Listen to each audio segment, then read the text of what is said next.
Ini kuburan Belanda, bukti bahwa pejuang Aceh.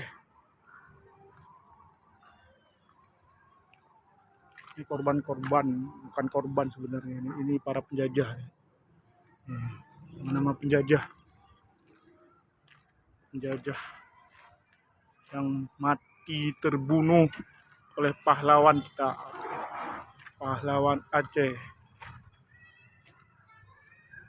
sehingga disemayamkan di sini.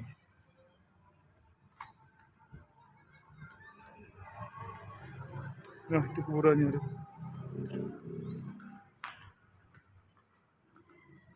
Nah, ini kuburannya.